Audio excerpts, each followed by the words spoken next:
ബഹുമാനപ്പെട്ട ശ്രീ തോട്ടത്തിൽ രവീന്ദ്രൻ, അങ്ങേക്ക് 9 മിനിറ്റ് സംസാരിക്കും. സർ, 2024-25 സാമ്പത്തിക വർഷത്തേക്കുള്ള ബഡ്ജറ്റിലെ ധനാഭ്യർത്ഥനകളിലെ എക്സൈസ്, നഗരവികസനം, പഞ്ചായത്ത് ഗ്രാമവികസനം ധനാഭ്യർത്ഥനകളെ ഞാൻ പിന്താങ്ങുന്നു. തദ്ദേശ സ്വയംഭരണ സ്ഥാപനങ്ങൾ ഭരണഘടന വിഭാവനം ചെയ്ത രീതിയിൽ പ്രവർത്തനം നടത്തുന്ന സംസ്ഥാനമാണ് കേരളം.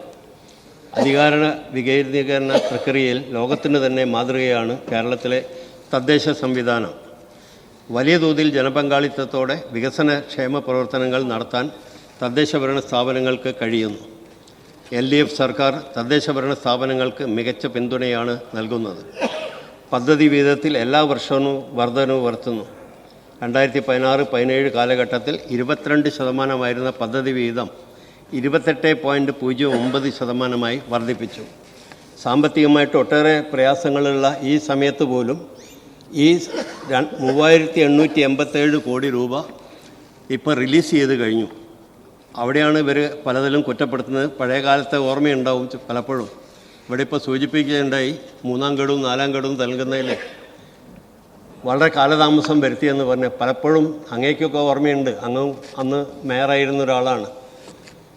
മാർച്ച് മാസം 26-27 തുക തന്നിട്ട് ഒന്നും ചെലവഴിക്കാൻ കഴിയാതെ സ്പിൽ ഓവറാക്കാനോ ക്യാരി ഫോർവേഡ് ചെയ്യാനോ ഒന്നും കഴിയാത്ത അവസ്ഥയുണ്ടായിരുന്നു. അതിൽ നിന്നൊക്കെ വ്യത്യസ്തമായിട്ടുള്ളൊരു സ്ഥിതിവിശേഷം. ഇന്ന് സാമ്പത്തികമായിട്ട് കുറച്ച് പ്രയാസങ്ങളുണ്ട്, പക്ഷെ എന്നാലും അതിനൊക്കെ മറികടക്കുന്ന നിലയിലുള്ള പ്രവർത്തനങ്ങളാണ് കാഴ്ചവെക്കുന്നത്. UDF ഭരണകാലം തദ്ദേശ ഭരണ സ്ഥാപനങ്ങളെ നോക്കുകുത്തിയാക്കിയ കാലമായിരുന്നു. പദ്ധതി വീതം നൽകിയില്ല, അധികാരങ്ങൾ നൽകിയില്ല. അതിൽ നിന്നും വ്യത്യസ്തമായ സമീപനമാണ് LDF സർക്കാർ സ്വീകരിക്കുന്നത്. സംസ്ഥാനത്ത് അഭിമാനപൂർവ്വം നടപ്പാക്കി വരുന്ന പദ്ധതിയാണ് അതിദാരിദ്ര്യ നിർമ്മാർജ്ജനം. ഈ പദ്ധതി വിജയകരമായി ലക്ഷ്യത്തിലേക്ക് എത്തിക്കുവാൻ തദ്ദേശഭരണ സ്ഥാപനങ്ങൾ നടത്തിയ ഇടപെടലുകൾ മാതൃകാപരമാണ്.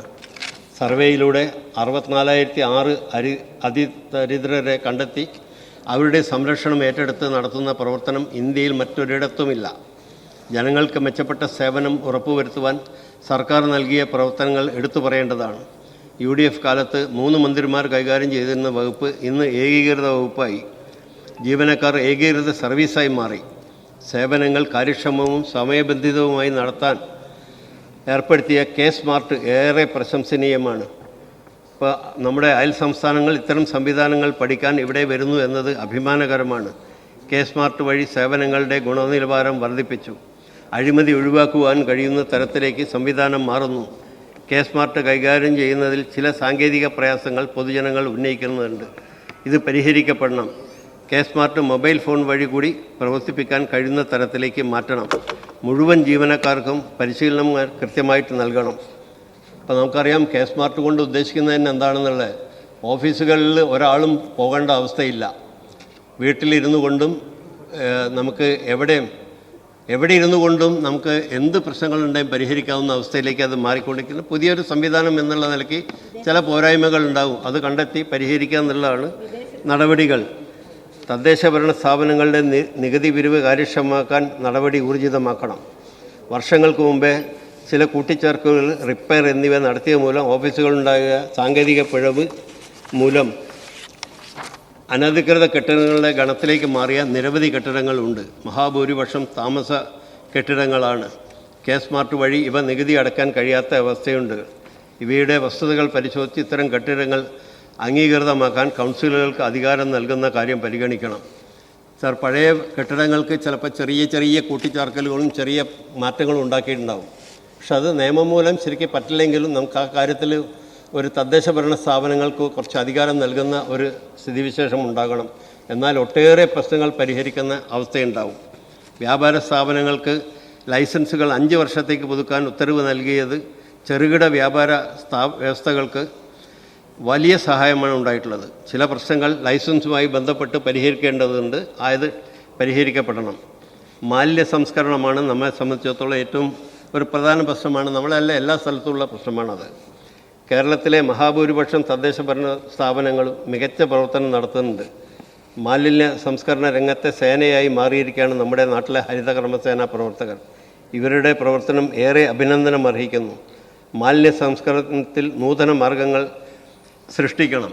ഇതിൽ പ്രധാനമായിട്ട് ഗവൺമെൻറ് തന്നെ മുൻകൈ എടുത്തുകൊണ്ട് ഈ ഏതാണോ ഏറ്റവും അനുയോജ്യമായത് എന്നുള്ളത് വിശദമായിട്ടുള്ള പരിശോധന നടത്തിക്കൊണ്ട് നടപ്പാക്കാൻ ശ്രമിക്കണം. അപ്പോൾ ഒരുപാട് നമുക്കറിയാം, മുൻകാലങ്ങളിൽ നടപ്പാക്കിയിട്ടുള്ള ഒരുപാട് പദ്ധതികൾ പിന്നീട് താറുമാറായി പോവുകയാണ് ഉണ്ടായിട്ടുള്ളത്. അപ്പോൾ അതിൽ നിന്ന് വ്യത്യസ്തമായിട്ട് പലപ്പോഴും അങ്ങനെ വരുന്ന ഒരുപാട് പ്രശ്നങ്ങളുണ്ട്. അത് പരിഹരിക്കാൻ നമുക്ക് സാധിക്കണമെന്നുള്ളതാണ് എനിക്ക് നിർദ്ദേശിക്കാനുള്ളത്. അതേപോലെ നഗരങ്ങളിലെ പ്രധാന പ്രശ്നമാണ് സ്വീവേജ് ട്രീറ്റ്മെൻറ്റ് പ്ലാന്റുകളുടെ അപര്യാപ്തത. ഇന്ന് നമ്മൾ ഒട്ടും കാണാത്ത, നമ്മൾ സോളിഡ് വേസ്റ്റിനെ കുറിച്ച് മാത്രമാണ് എപ്പോഴും ചർച്ച ചെയ്യപ്പെടുന്നത്. അതിൽ നിന്ന് വ്യത്യസ്തമായിട്ട് സ്വീവേജ്, കാരണം അത് ആ പദ്ധതി നടപ്പാക്കിയില്ല കേരളം പോലുള്ള ഒരു സംസ്ഥാനത്തിന് ഒരു രക്ഷയില്ലാത്ത അവസ്ഥയുണ്ടാകും. നിരവധി മാലിന്യ നിക്ഷേപ കേന്ദ്രങ്ങളായിട്ട് നമ്മൾ മാറിക്കൊണ്ടിരിക്കുകയാണ്. മലിനജലം, നമ്മൾ കക്കൂസും മാലിന്യങ്ങളും ചേർന്നുകൊണ്ട് അത് വലിയ പ്രശ്നങ്ങൾ സൃഷ്ടിച്ചുകൊണ്ടിരിക്കുകയാണ്. കോഴിക്കോട് നടപ്പാക്കിയിട്ടുള്ള ഒരു 2 പദ്ധതിക്ക് ഒരുപാട് ജനങ്ങളിലെ ആശങ്കകൾ മാറ്റിക്കൊണ്ട് നമുക്കത് നടപ്പിലാക്കണം. അത് ഏറ്റവും പ്രയോജനപ്പെടുന്നതാണ്. എന്തുകൊണ്ടാണ് UDF അതിനെയൊക്കെ സഹായിക്കുന്നത് പലപ്പോഴും ഞാൻ ഓർക്കാറുണ്ട്. അവർ ഒരുപാട് ഇതൊക്കെ കണ്ടിട്ടുള്ള ആളുകളാണ്. ജനങ്ങൾ തെറ്റിദ്ധരിച്ച് പ്ലാന്റുകളെ ഭയത്തോട് നോക്കിക്കാണുന്ന സ്ഥിതിയിൽ നിന്ന് അവരെ മാറ്റിക്കൊണ്ടുവരാൻ നമുക്ക് കഴിയണം. കക്ഷി രാഷ്ട്രീയത്തിന് അതീതമായി സ്വീവേജ് ട്രീറ്റ്മെൻറ്റ് പ്ലാന്റുകളുടെ കാര്യത്തിൽ സമീപനം സ്വീകരിക്കണം. തദ്ദേശ ഭരണ സ്ഥാപനങ്ങളുടെ വികസന പ്രവർത്തനങ്ങൾ കൂടുതൽ കാര്യക്ഷമമാക്കുവാൻ ബഡ്ജറ്റിൽ പ്രഖ്യാപിച്ച പ്രത്യേക പദ്ധതി ഏറെ സഹായകരമാണ്. വികസന പ്രവർത്തനങ്ങൾക്ക് ഭൂമി ഏറ്റെടുക്കാൻ ഫണ്ട് പൂൾ ചെയ്യാനടക്കം ഈ പദ്ധതി വഴി കഴിയും. ബഡ്ജറ്റിൽ 100 കോടി രൂപ ഈ വർഷം നീക്കിവെച്ചതിനെ അങ്ങേയറ്റം സ്വാഗതം ചെയ്യുന്നു. നഗരത്തിലെ പാർക്കിംഗ് പ്രശ്നങ്ങൾ പരിഹരിക്കാൻ ഉതകുന്ന മൾട്ടി ലെവൽ പാർക്കിംഗ് സൗകര്യങ്ങൾ ഉറപ്പാക്കണം. കോഴിക്കോട് ഇത്തരം പദ്ധതികൾ സാങ്കേതിക കാരണം പ്രവൃത്തി നടത്താൻ കാലതാമസം നേരിടുന്നു. സർക്കാർ ഇടപെട്ട് അടിയന്തരമായി ഇവ യാഥാർത്ഥ്യമാക്കണം. കോഴിക്കോട് ഏറ്റവും നല്ല മൾട്ടി ലെവൽ പാർക്കിംഗ്, അത് സ്വകാര്യ പങ്കാളിത്തത്തോടു കൂടി ചെയ്യുന്നത്, കോർപ്പറേഷൻ 1 കോടി രൂപ വരുമാനം കിട്ടുന്നത്, ഏകദേശം 600-ലധികം കാറുകൾ പാർക്ക് ചെയ്യാവുന്ന, 800-ലധികം 2 വീലർ പാർക്ക് ചെയ്യുന്ന ഏറ്റവും അത്യാധുനികമായിട്ട് സംവിധാനം. അത് ചെറിയ സാങ്കേതിക കാരണങ്ങൾ പറഞ്ഞ് ഇവിടെ ഇങ്ങനെ തിരിഞ്ഞ് കളിക്കുകയാണ് സർ. അത് അടിയന്തരമായിട്ട് ഞാനുള്ള കാലത്തെ നടപ്പാക്കേണ്ട. അന്ന് കോവിഡ് കാരണം കുറച്ച് നീണ്ടുപോയതാണ്. പക്ഷേ അത് ഇന്നും ഇപ്പം 3 വർഷമായി ഈ പുതിയ സർക്കാർ വന്നിട്ട് തന്നെ, എന്നിട്ടും നമുക്കത് പരിഹരിക്കാൻ വേണ്ടി കഴിയുന്നില്ല എന്നുള്ളൊരവസ്ഥയാണ്. കാരണം പാർക്കിംഗ് നഗരങ്ങളെ അഭിമുഖീകരിക്കുന്ന ഏറ്റവും വലിയ പ്രശ്നങ്ങളിലൊന്നാണത്. നഗരത്തിൽ ആവശ്യത്തിനുള്ള കളിസ്ഥലങ്ങൾ നിർമ്മിക്കാൻ പദ്ധതി ഉണ്ടാവണം. കളിസ്ഥലം നിർമ്മാണം, ഭൂമി ഏറ്റെടുക്കൽ പ്രവർത്തനം അനന്തമായി നീണ്ടുപോകുന്നു. മണ്ഡലത്തിൽ പൂളക്കടവ്, വേങ്ങേരി കളിസ്ഥലങ്ങൾക്ക് സർക്കാർ ഫണ്ട് അനുവദിച്ചത് ഏറെ സന്തോഷകരം. കോട്ടുളി കളിസ്ഥലം ഏറ്റെടുക്കാൻ അടിയന്തര നടപടി പൂർത്തീകരിക്കണം. ഇന്ന് കുടുംബശ്രീ പ്രസ്ഥാനം ലോകത്തിന് തന്നെ മാതൃകയാണ്. കുടുംബശ്രീയെ തകർക്കാൻ ചിലർ സ്ഥാപിച്ച സമാന്തര സംഘടനകളെല്ലാം പ്രവർത്തനരഹിതമായി. കുടുംബശ്രീ സമസ്ത മേഖലകളിലും സ്വന്തം കഴിവ് തെളിയിച്ചു. വിവരസാങ്കേതിക വിദ്യ, കെട്ടിട നിർമ്മാണം, സ്വയം തൊഴിൽ മേഖലകളിൽ കുടുംബശ്രീ മികച്ച മാതൃകകൾ സൃഷ്ടിക്കുകയാണ്. വീടില്ലാത്തവർക്ക് വീട് എന്ന സ്വപ്നം യാഥാർത്ഥ്യമാക്കിയ ലൈഫ് പദ്ധതി ഇവിടെ ഇപ്പോൾ ചിലർ സൂചിപ്പിക്കുകയുണ്ടായി. നമുക്ക് 3.25 ലക്ഷത്തോളം വീടുകൾ നിർമ്മിച്ച് നൽകാൻ കഴിഞ്ഞു എന്നുള്ളത് ചെറിയ നേട്ടമല്ല. ശരിക്കും പറഞ്ഞാൽ വീടില്ലാത്ത ഒരാളോട് ചോദിക്കുമ്പോൾ അതിൻ്റെ വിവരം അറിയുള്ളൂ. എന്നാൽ ബ്രാൻഡിങ്ങിൻ്റെ പേര് പറഞ്ഞ് കേന്ദ്ര സർക്കാർ പണം നൽകാതിരിക്കുകയാണ്. കേന്ദ്ര സർക്കാരിൻ്റെ നിലപാട് തിരുത്താൻ ഒറ്റക്കെട്ടായി നമുക്ക് മുന്നേറേണ്ടതുണ്ട്. നഗരത്തിലെ വെള്ളക്കെട്ട് പരിഹരിക്കുന്നതിന് പ്രത്യേക പദ്ധതികൾ മുൻഗണന നൽകി നടപ്പിലാക്കണം. ഇതിന് ശാസ്ത്രീയ പഠനങ്ങൾ നടത്തണം. രാത്രികാലങ്ങളിൽ നടക്കുന്ന അനധികൃത നിർമ്മാണം പരിശോധിക്കുന്നതും തടയുന്നതിനും ആവശ്യമായ സംവിധാനം ഒരുക്കണം. കേരളത്തിലെ തദ്ദേശഭരണ സ്ഥാപനങ്ങൾ കൂടുതൽ ശക്തിയായി മുന്നേറേണ്ടതുണ്ട്. നഗരത്തിലെ വികസന പ്രവർത്തനങ്ങൾ വിവിധ വകുപ്പുകളെ ഏകോപിപ്പിക്കാൻ സംവിധാനമുണ്ടാകുന്നു. സംസ്ഥാന ഫണ്ടും അധികാരങ്ങളും നൽകി തദ്ദേശ സ്ഥാപനങ്ങളെ ശക്തിപ്പെടുത്താൻ ശ്രമിക്കുമ്പോൾ കേന്ദ്രം അവയെ തകർക്കുന്ന സമീപനമാണ് സ്വീകരിച്ചു കൊണ്ടിരിക്കുന്നത്. കേന്ദ്രാവിഷ്കൃത പദ്ധതികൾ കേരളത്തിന് പുരോഗതിയും ബ്രാൻഡിങ്ങും നിർബന്ധമാക്കിയും കേരളത്തിന് നൽകാതിരിക്കുന്നു. ധനകാര്യ കമ്മീഷനുകൾ പല സ്ഥാപനങ്ങളിലെയും ഗ്രാൻറ്റുകൾ അകാരണമായി തടഞ്ഞു വെക്കുന്നു. പല പദ്ധതികൾക്കും കർശനമായ ഉപാധികൾ വെക്കുന്നു. പലതും ജനങ്ങൾക്ക് അധിക ഭാരമുണ്ടാക്കുന്നു. എല്ലാവരും കക്ഷിഭേദം രാഷ്ട്രീയ പരിഗണനയ്ക്ക് അതീതമായി ഭരണം നടത്തുന്ന സ്ഥാപനമാണ് തദ്ദേശ പദ്ധതി.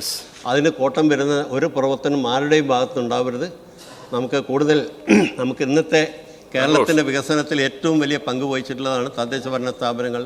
കഴിഞ്ഞ കോവിഡ് കാലമൊക്കെ അങ്ങേക്ക് ഓർമ്മയുണ്ടാവും. ഏറ്റവും നല്ല പ്രവർത്തനങ്ങൾ കാഴ്ചവെക്കാൻ എല്ലാവിധ പിന്തുണയും നൽകുന്നു.